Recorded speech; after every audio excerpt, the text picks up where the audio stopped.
Terima kasih Mas Dodi. Bismillahirrahmanirrahim. Assalamualaikum warahmatullahi wabarakatuh. Selamat Waalaikumsalam. salam sejahtera untuk kita semua. Bapak Ibu yang saya hormati, Mas Dodi yang tentunya paling berbahagia pada sore hari ini karena telah launching bukunya. Walaupun bukunya buku perdana mungkin ya Mas, tapi cukup menginspirasi kepada kita semua. Pertama tentu kami ucapkan terima kasih Mas Dodi telah mempercayai kami untuk memberikan pengantar di buku ini. Mudah-mudahan nanti bisa sukses untuk buku-buku selanjutnya. Ini kami nantikan. Kedua tentu ini Mas Dodi ini salah satu alumni kami, betul Bapak Ibu. Jadi salah satu alumni kami yang cukup sukses saya kira karena beliau berhasil menjadi seorang ahli lah sekarang bisa dikatakan seperti itu karena sudah berhasil menulis suatu buku yang Pak Agus tadi sampaikan.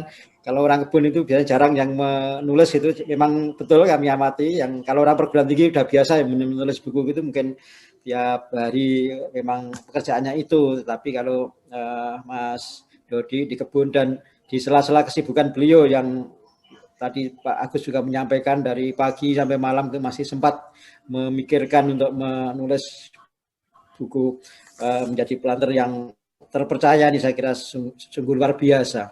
Jadi kalau planter ini kan mungkin kalau kita lihat barangkali sebagian orang mengatakan hal yang biasa ya karena sudah dilakukan setiap hari, jadi menganggap itu hal yang biasa. Tetapi bagi orang yang mungkin tidak punya pengalaman di kebun barangkali, dan bagi para mahasiswa yang alumni yang baru lulus itu membaca buku ini kan bisa menjadi bekal yang sangat penting, yang mungkin tidak banyak kita jumpai di toko-toko buku yang sejenis dengan ini. Nah ini saya bangga dengan apa yang ditulis oleh Mas Dodi Mulyanto ini. Mudah-mudahan ini nanti menjadi dasar untuk karya-karya selanjutnya, karena sudah berani menulis buku sampai terwujud seperti ini dan diperjualbelikan itu sudah berarti sudah mempunyai kepercayaan diri yang luar biasa. Nah ini yang patut kita acungi jempol, karena tidak di kalangan dosen pun tidak semua dosen berani menulis, Mas Dodi. Jadi perlu kami sampaikan bahwa tidak semua dosen itu berani menulis. Mungkin paling sekitar 20% barangkali yang mempunyai buku itu ya, dosen-dosen itu. Jadi sungguh luar biasa ini di lapangan, tetapi berani menghasilkan suatu buku. Dan apa yang kami sudah baca juga ini, kami sudah baca apa yang ditulis Mas Dodi ini, dan apa yang ada di dalamnya ini ternyata bukan sekedar menceritakan praktis praktek teknis daripada seorang planter, tetapi saya kira banyak hal lain yang beliau masukkan di sini. Ini yang menjadi kelebihan buku ini. Kalau biasanya buku-buku praktis itu misalkan tentang budidaya suatu tanaman, dia akan hanya bercerita tentang budidayanya, tetapi ini melengkapi dengan hal-hal lain yang berdasarkan pengalaman di lapangan, itu menjadi sesuatu yang saya pikir ini buku ini menjadi sesuatu yang sangat berbobot ini. Karena itu tadi pengalaman Mas Dodi Mulyanto selama ini di lapangan kemudian dituliskan di dalam poin-poin di dalam buku ini, menjadikan buku ini tidak sekedar membahas tentang teknis daripada planter itu sendiri, tetapi melengkapi dengan filosofi lain pengalaman di kebun itu untuk diwujudkan dalam suatu tulisan. Nah ini sangat bagus dan sangat penting, karena sangat jarang buku seperti ini. Nah ini yang kami bangga dari hasil karya Mas Dodi Mulyanto ini. Dan kenapa beliau bisa menulis seperti ini? Ya karena saya yakin pasti ada konsistensi di dalam pekerjaan. Ya. Saya yakin beliau pasti konsisten di dalam menekuni dalam satu bidang itu.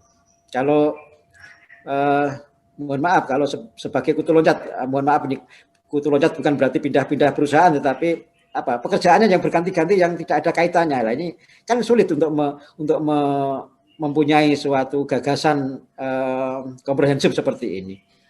Pindah perusahaan tidak masalah, tetapi dari A ke Z dia menekuni pada bidang yang sama. Itu yang akan menjadi modal besar sehingga buku ini bisa terwujud. Ya. Sehingga pengalaman Mas Dodi Mulyanto di bidang planter ini betul-betul beliau menguasai dari A sampai Z tadi, sehingga banyak hal yang disampaikan di sini yang penulis-penulis lain mungkin tidak melakukannya.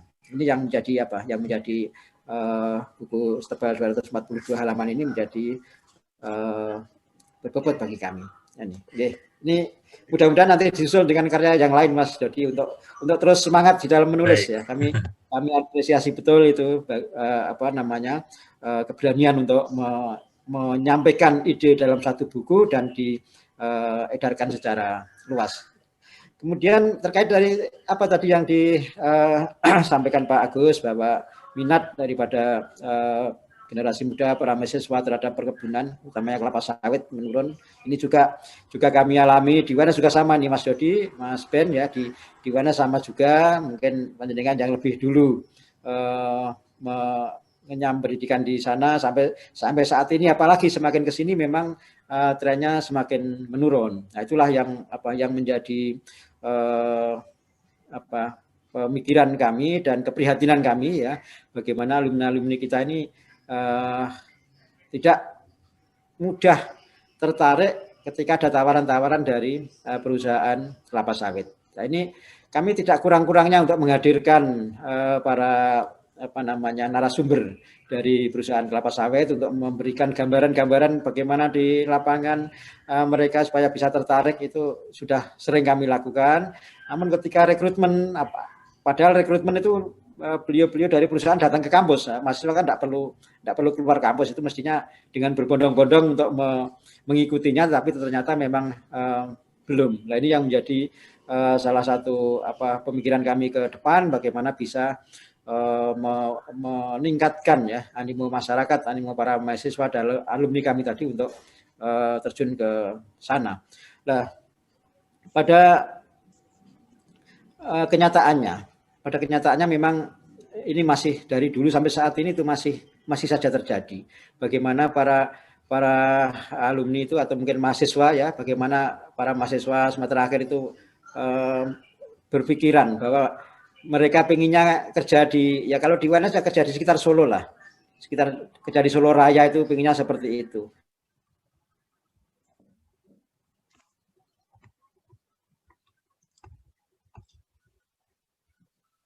Lagi yang luar Pulau Jawa, ini yang menjadi kendala. Kadang mahasiswanya sangat semangat, mahasiswanya berani, tetapi orang tuanya tidak boleh. Nah, ini juga menjadi kendala ya. Orang tuanya nggak boleh, mahasiswa berani. Orang tuanya boleh, mahasiswanya nggak berani. Banyak yang menyampaikan bahwa mereka apa istilahnya, pilih, ya mohon maaf ini pilih hanya kerja sebagai sales misalkan, asal di Solo gitu kan.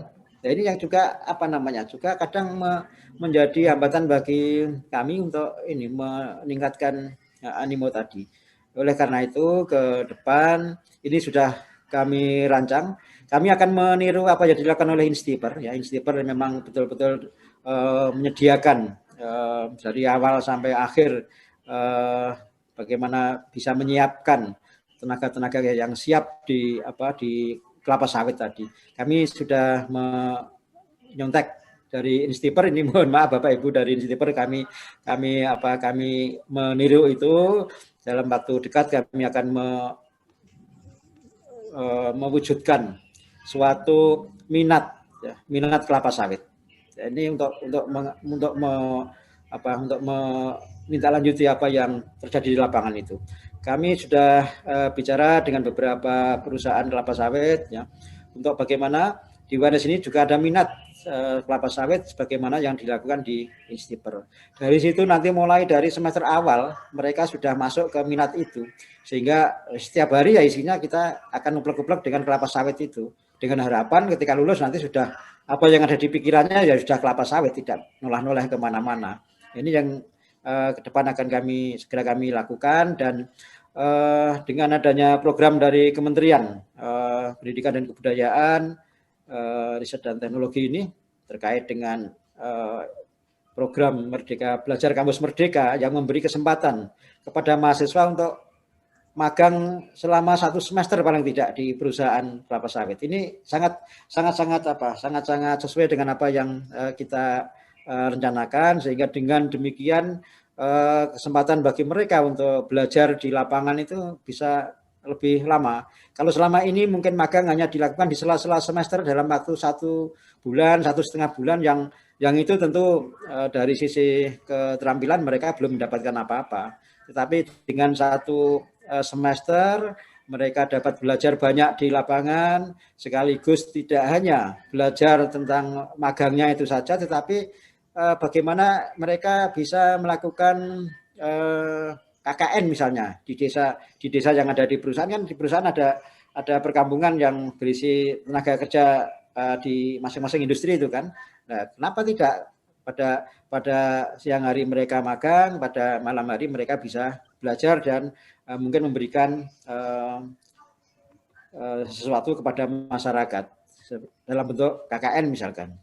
Ketika mereka pulang itu sudah bisa membawa banyak SKS, tidak hanya SKS magang tetapi SKS KKN, SKS magang, nanti SKS kegiatan-kegiatan lain yang bisa direkognisi dengan mata kuliah, karena ini juga sudah kita siapkan mata kuliah yang bisa direkognisi dengan kegiatan mereka di tempat magang tadi selama 6 bulan itu. Ketika pulang, walaupun dia berada di luar kampus selama 1 semester, ketika pulang bisa dia membawa 20 SKS, ya kan sama saja dengan ketika belajar di kampus, nggak ada masalah dan tidak mengurangi waktu, tidak menambah lama studinya itu. Kemudian kami tingkatkan lagi bagaimana selama 6 bulan itu kan mungkin saja mereka di tempat magang itu belajar banyak tentang apa permasalahan yang ada di lapangan. Yang nanti ketika pulang mereka bisa susun itu, bisa tulis sebagai suatu tugas akhir atau skripsi. Ya, ini menjadi lebih lengkap lagi.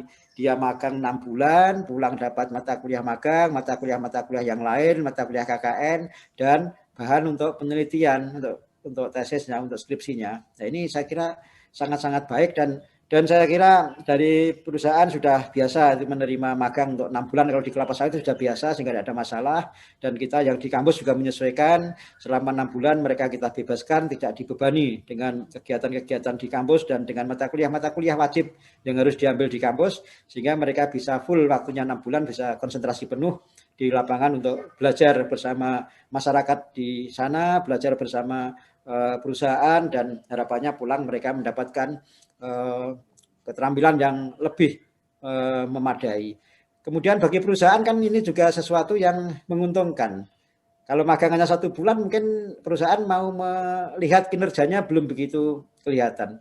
Tetapi dengan 6 bulan mereka bersama, pihak perusahaan akan leluasa untuk menilai bagaimana selama 6 bulan itu kinerjanya. Katakanlah ada magang 10 orang, pasti sudah bisa membidik berapa orang yang kinerjanya bagus dan kira-kira nanti setelah lulus, bolehlah setelah lulus nanti kita rekrut misalnya. Nah, ini karena sudah mempunyai kelebihan-kelebihan yang diketahui saat magang. Jadi tidak merekrut baru sama sekali yang belum diketahui, tetapi mengambil dari yang bagus-bagus ketika magang, itu kan menjadi sesuatu keuntungan saya kira. Nah, ini tentu menjadi sesuatu yang saling menguntungkan kedua belah pihak, dan ke depan dalam waktu dekat lah, ya, insya Allah dalam mulai semester depan ini sudah bisa kita laksanakan. Monggo Bapak Ibu yang mungkin bergabung di sini dari perusahaan kelapa sawit silahkan untuk merespon apa yang kami sampaikan. Mari kita bersama-sama bekerja sebaik-baiknya dengan melibatkan mahasiswa, dengan melibatkan perusahaan, dengan melibatkan kampus, ya, untuk bersama-sama memfasilitasi mahasiswa kita, semoga supaya generasi muda kita lebih mencintai kelapa sawit, ya, lebih bersemangat lagi di dalam bekerja di perkelapa sawitan. Mungkin sementara itu Mas Mul, matur nuwun. Assalamualaikum warahmatullahi wabarakatuh. Waalaikumsalam warahmatullahi wabarakatuh. Terima kasih sekali Pak Dekan yang tadi sudah menyampaikan beberapa poin-poin yang sangat bagus sekali. Jadi saat ini memang UNS sebelumnya belum ada peminatan di kelapa sawit dan sekarang itu sudah mulai dimulai untuk ada peminatan ke kelapa sawit dan beberapa kali memang kami juga diajak diskusi mengenai hal itu dan tentunya ini bagi perusahaan-perusahaan di perkebunan kebetulan di sini juga hadir beberapa Pak Dekan ini ada dari Bumi Tama BGA ya kemudian ada First Resources Pak Benyamin di First Resources kemudian ada Pak Henry Ratu ini di Citra Borneo Indah. Kemudian ada ya kalau Panata di Sampurna Agro tapi bukan di bagian HR-nya. Pak Urbanus ini juga dari Karya Mas ya. Jadi mudah-mudahan bisa ditangkap nih peluang yang tadi disampaikan oleh Pak Dekan dan juga bersama-sama juga bisa meningkatkan keinginan alumni atau mahasiswa untuk bisa tertarik ke kelapa sawit, ke industri kelapa sawit dan dalam hal ini saya juga ikut terpanggil sebenarnya salah satu buku ini ditulis supaya juga kita bisa mengajak lebih banyak generasi muda yang baru-baru ini untuk mengenal sebenarnya sawit itu seperti apa sih. Mungkin dari perusahaan juga mencoba mengenalkan. Mungkin saya lewat jalur yang jalur yang berbeda itu bisa memperkaya. Jadi dengan adanya buku-buku yang mungkin nanti bisa mereka baca atau mungkin nanti dengan sharing session gitu ya kita lakukan diskusi bareng dengan mahasiswa itu bisa kemudian semakin lama semakin bisa menambahkan minat mahasiswa ke industri kelapa sawit ini. Terima kasih Pak Dekan masukan-masukannya.